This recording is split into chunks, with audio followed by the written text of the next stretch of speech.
I didn't set out to start a war with the HOA. Honestly, I just wanted something peaceful, something that would make me feel calm after long days. For me, that thing was a simple water feature. Nothing huge, nothing flashy, just a small pond, with a little waterfall tucked into the corner of my backyard. You know those soft, bubbling sounds water makes as it trickles over smooth stones? That was the dream. I imagined sitting on my back patio in the early mornings with a cup of coffee, just listening to the peaceful sounds of water and birds. That's all I wanted. Not a problem, not a statement, just peace. So I started working on it. I didn't hire anyone. I didn't post about it online. I didn't even tell my neighbors. It was my own quiet weekend project. I'd go out early, with a shovel and gloves, dig a little, place some rocks, lay a few liner sheets, and step back to admire the progress. It was honestly therapeutic. Every hour I spent building that thing, it felt like the stress of life just drained away. I was proud of how it was coming along. At first, it was just a shallow pit with a pump and some stonework. I lined the edges with a few native plants and added a solar-powered light that gave it a soft glow at night. When it was finally done, at least in the basic form, I felt like I had built myself a slice of serenity. It wasn't visible from the street. It didn't spill over property lines. It didn't make any noise loud enough to disturb anyone. But in typical HOA fashion, that didn't stop her from finding out. Enter the HOA president. Or, as I've come to know her, Karen. And believe me, she lives up to the name. She's the type who walks around the neighborhood with a clipboard and binoculars like she's running some kind of suburban surveillance operation. Every week she's patrolling for trash cans that were left out too long, mailboxes that aren't regulation height, or, God forbid, a backyard project that brings someone joy. It didn't take long before she caught wind of mine. I was outside, one afternoon, adjusting a few of the river stones around the base of the waterfall, when I heard that voice. You know the voice I'm talking about. That condescending, passive-aggressive tone that somehow manages to sound both sweet and threatening at the same time. Hi there. Lovely day, isn't it? I looked up, and there she was. Karen, in all her beige cardigan glory, peering over. My fence like a nosy raccoon with authority. I gave her a polite smile. Sure is. She tilted her head and squinted down at the water feature. I couldn't help but notice what you're building back here. Is that a pond? I stood up slowly and wiped my hands on my jeans. Yup, just a small water feature. She raised one eyebrow. Well, I don't remember seeing an application for that. Did you submit a design request? Now let me pause here and say, technically, I didn't. But here's the thing. There was nothing in the HOA guidelines that explicitly required approval for small decorative landscaping, as long as it wasn't visible from the front yard and didn't exceed certain decibel levels. I had checked, twice, so I said, I looked into it. According to the bylaws, I don't need approval unless it's visible from the street, or includes permanent plumbing or loud mechanical systems. Mine doesn't. She did that thing where she fake smiled so hard her eyes stopped blinking. Well, she said, it just seems unnecessary. That kind of feature can attract pests, mosquitoes, frogs, you know. Not to mention the maintenance. I smiled back. I've got it under control. She pursed her lips and took out her phone, probably to write herself a little. Note, I'll be following up on this, she said, and walked away.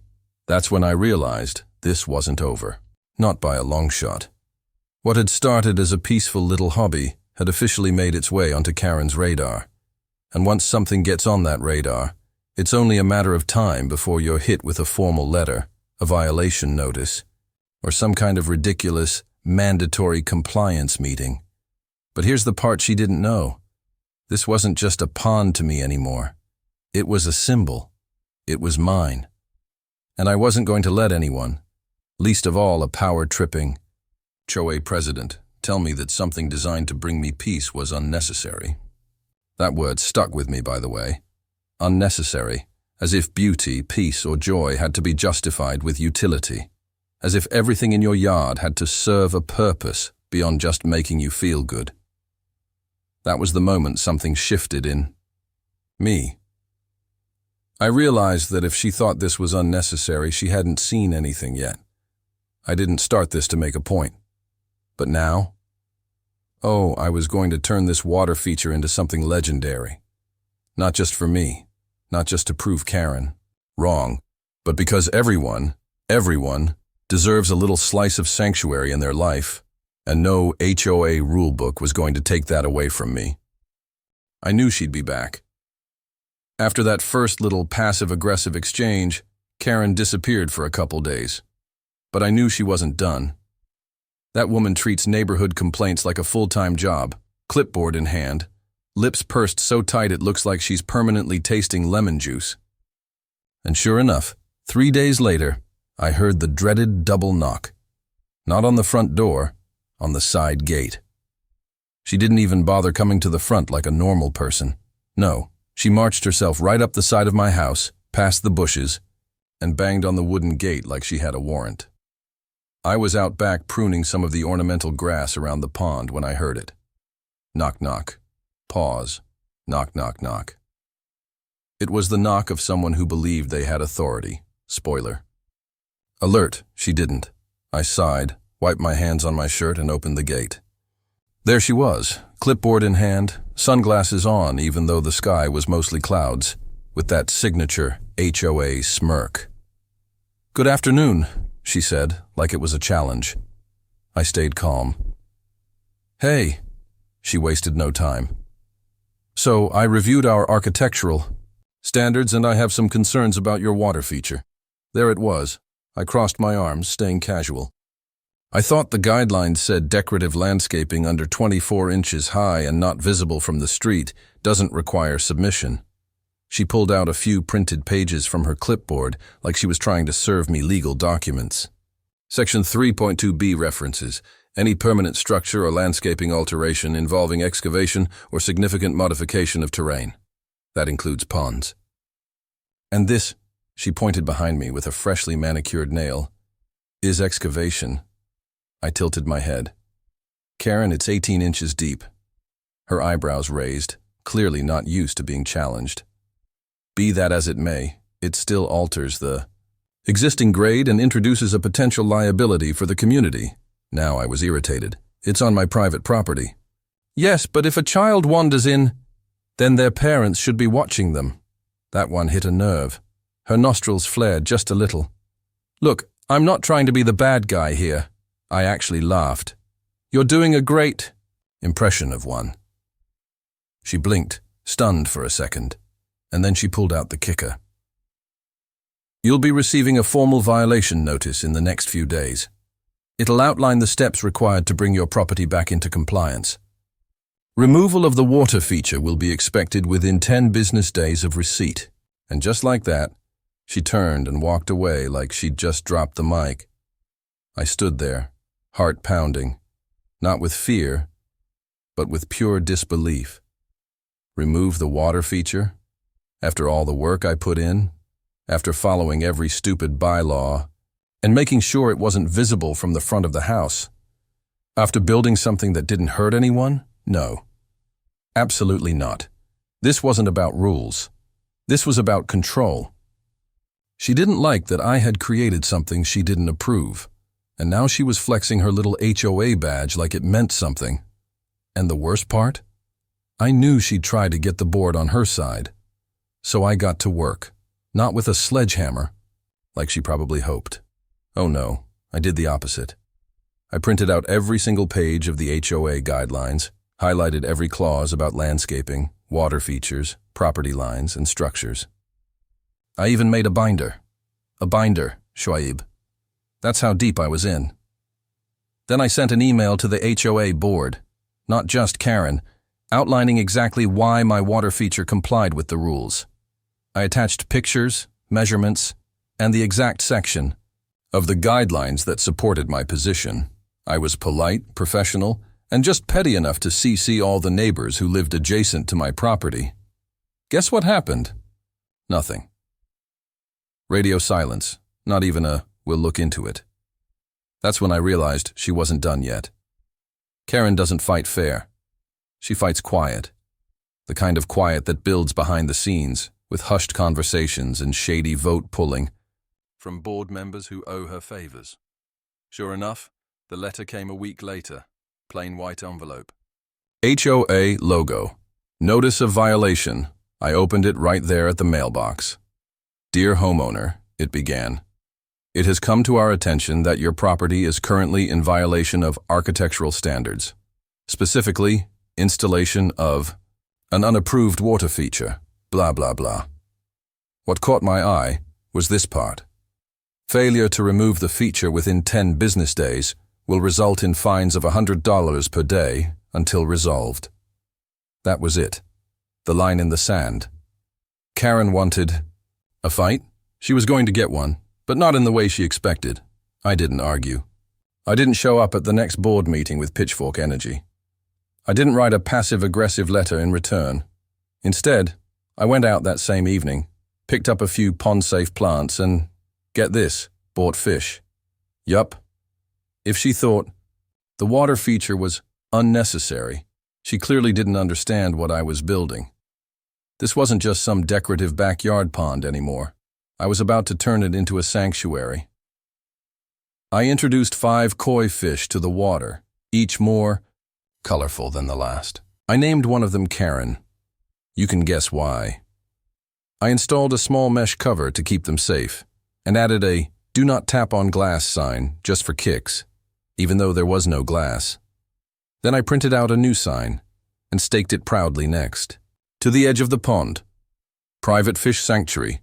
Do not disturb. Protected habitat. By the time Karen figured out what was happening, she wasn't dealing with a pond owner. She was dealing with a wildlife conservationist. After Karen's violation notice and my very deliberate expansion of the pond into a private fish sanctuary, I half expected her to double down immediately. But to my surprise, things went quiet for a few days. Too quiet. And that's when I realized something interesting. While Karen had her claws sunk deep into the HOA board, she wasn't ready for the neighborhood to take my side, because they were taking my side. Slowly, but surely. It started small. Mr. Delaney from 2 houses down walked by one evening and gave me a subtle nod while I was feeding the koi. No words, just the kind of nod that says, "I see what you did, and I approve." Then my neighbor Lisa dropped by with her 5-year-old son, Timmy, who had apparently seen the fish while riding past on his scooter. He asked, more like begged, if he could see them up close.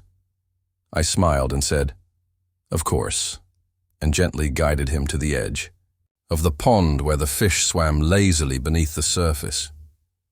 When I tell you that little boy's eyes lit up like it was Christmas morning, man, it was like I'd installed Disneyland in my backyard. Lisa leaned over to me and whispered, "Honestly, this is the coolest thing in the neighborhood. Way better than that fake rock garden Karen tried to install near the sign last year." I chuckled. "Don't let her hear you say that." Lisa rolled her eyes. "Oh, please. The only thing she loves more than complaining is hearing herself talk." That gave me an idea. Not just a small one, a Karen-busting, HOA confounding, legally sound idea. If I could show that the pond wasn't just a water feature, but an educational, ecological, and even community-benefiting structure, then I'd turn her biggest complaint into a public relations nightmare for the HOA. And that's how Project Fish Thrive was born. First, I installed a tiny solar-powered aerator to keep the water oxygenated, especially during warmer days. Then I added some native aquatic plants, like water lettuce and hornwort, to help filter the pond naturally. Not only did it improve water clarity, it made the entire setup look more natural and serene. Then I hit up a local aquarium enthusiast group on Facebook and asked for any educational signage templates they might have used for home setups or school presentations. A retired science teacher named Glenn DM'd me with some amazing laminated designs, including one that explained the role koi play in aquatic ecosystems. Boom. Instant Science Center. I installed a mini display board on a weatherproof stand by the pond. Title: Life Below the Surface. The Koi Pond Ecosystem. It had little illustrations, fun facts about each species in the pond, including Karen the koi, who I listed as territorial but harmless, and tips for kids about respecting fish and learning from nature. The next weekend, I counted 12 kids in my backyard. Word had gotten out. Timmy apparently told everyone about the backyard fish school, and the parents were all secretly thrilled to have something free, fun, and local for their kids to do. They took photos. They asked questions. One mom asked if I'd ever considered turning it into a monthly neighborhood learning activity. I smiled and said, "Only if Karen doesn't try to drain it first." We both laughed. Then I realized Karen hadn't shown her face once. That was suspicious. I didn't have to wait long for the other shoe to drop. On Tuesday, I got another envelope from the HOA. This time, instead of a violation, it was a request for immediate modification. Apparently, several board members were now concerned that the pond posed a health risk due to stagnant water and potential mosquito breeding. Classic HOA panic move. I had anticipated this. So, what did I do? I attached a copy of my aerator's product manual, clearly stating how it prevents stagnant water. I sent along water sample reports from a test strip kit that showed zero algae buildup.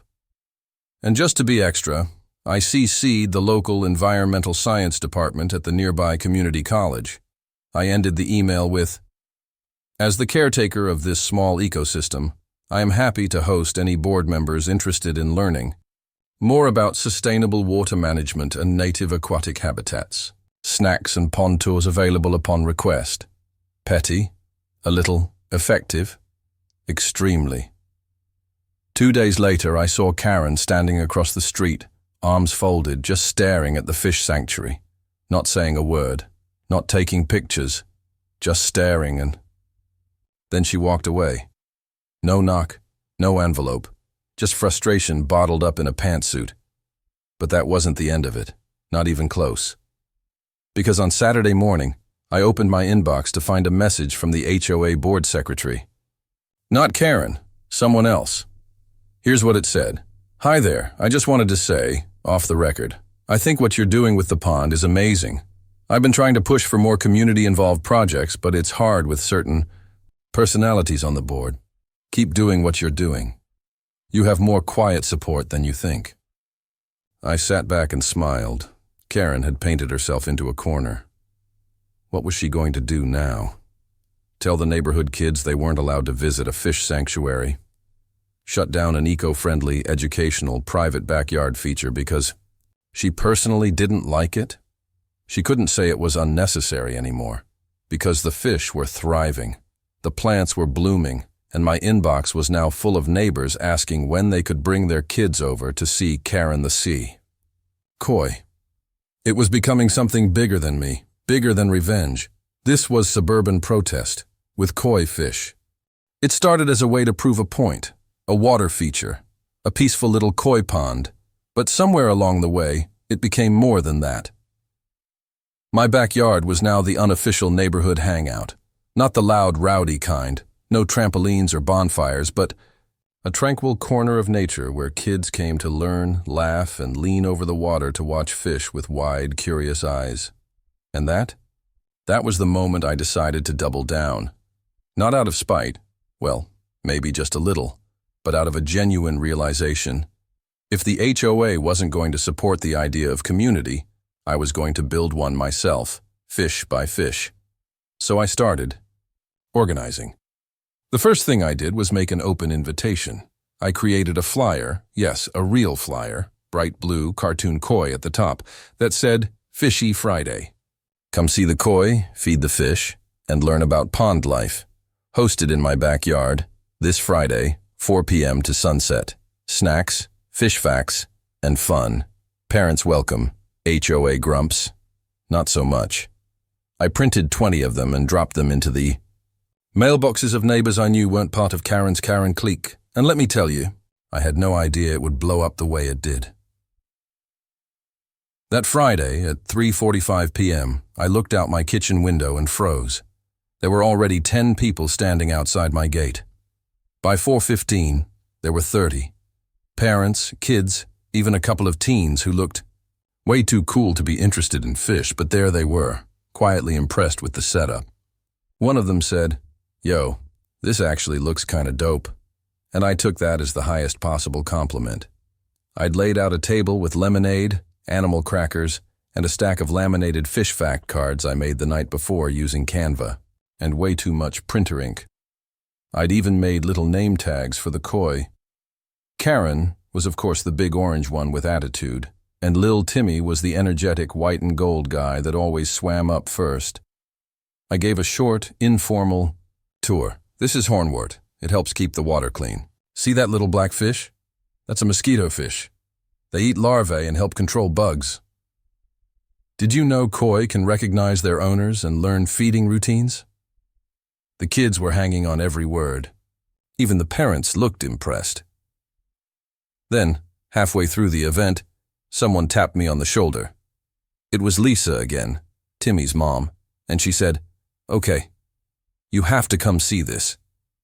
She led me to the sidewalk in front of my house. Across the street, peeking from behind her curtains, was Karen.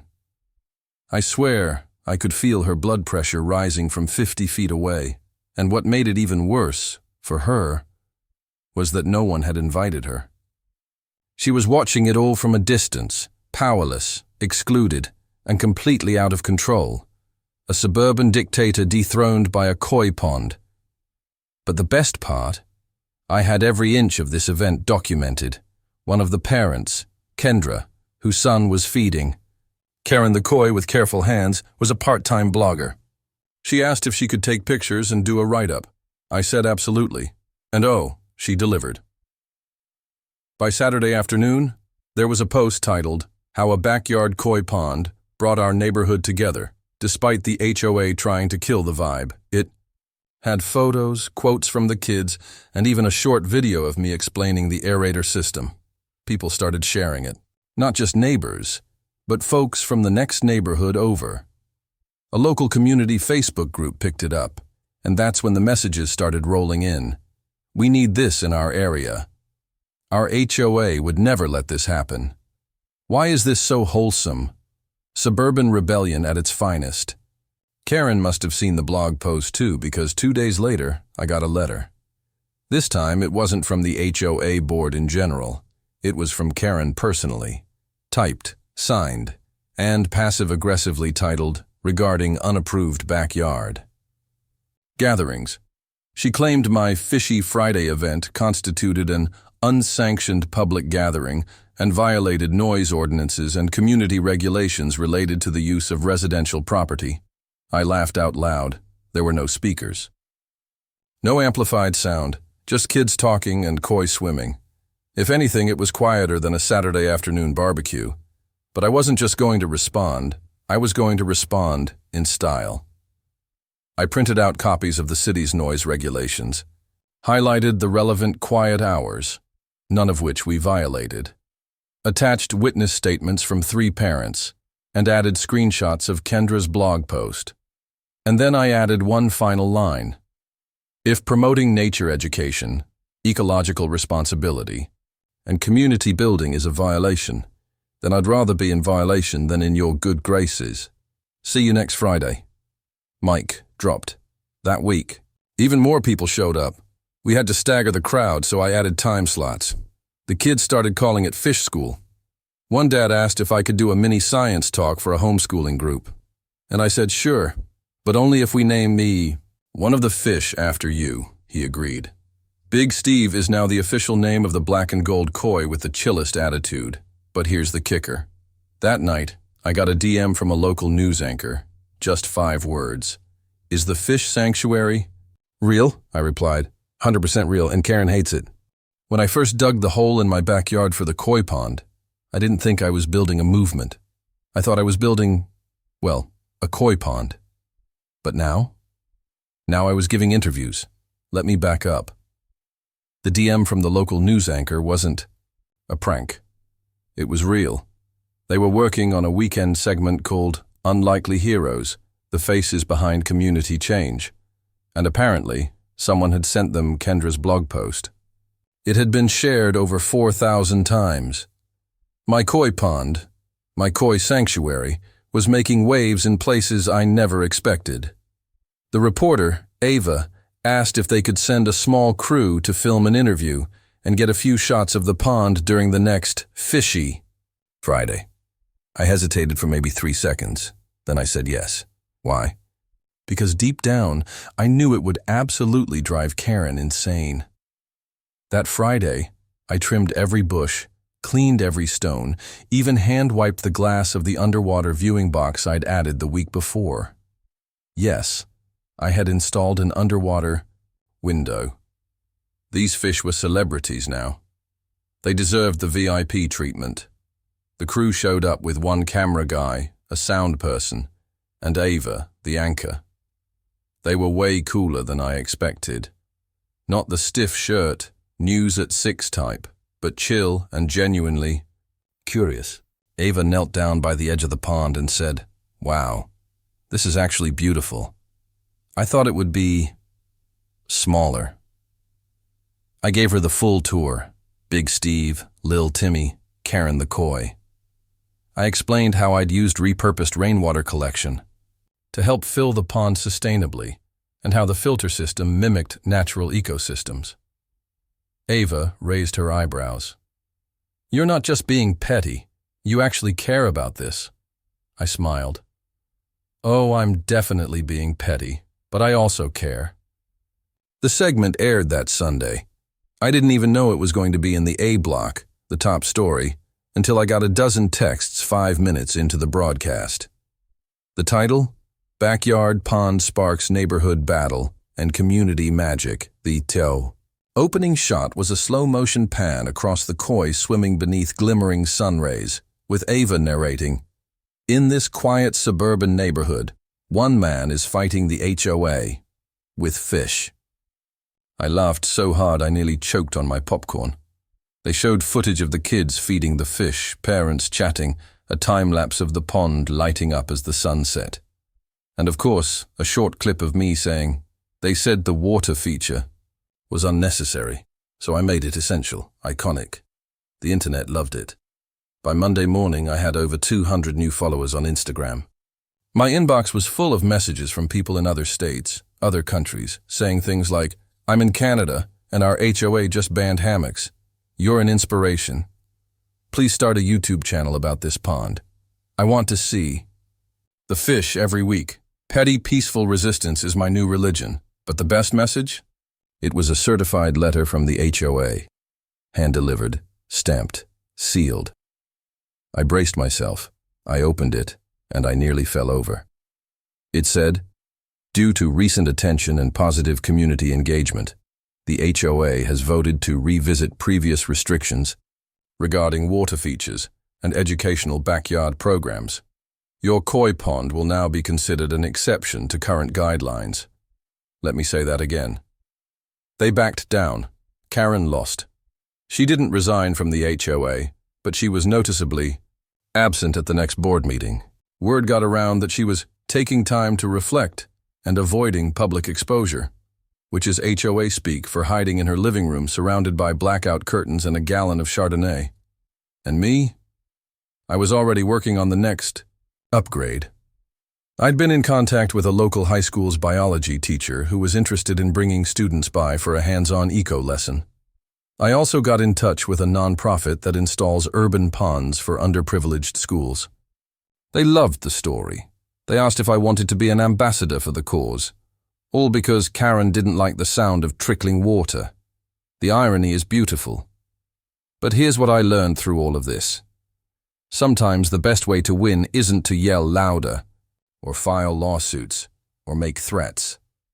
Sometimes the best way to win is to build something undeniably good, something that brings people joy, that teaches, that grows, that makes a neighborhood feel like a community again. And sometimes, that thing has fins. To this day, Fishy Fridays are still going strong. We've added 2 more koi, Justice and Serenity, and one of the kids even painted a mural on the fence behind the pond. It shows a giant koi leaping over a brick wall with the words "Let it flow" painted in big, bold letters beneath it. I couldn't have said it better myself.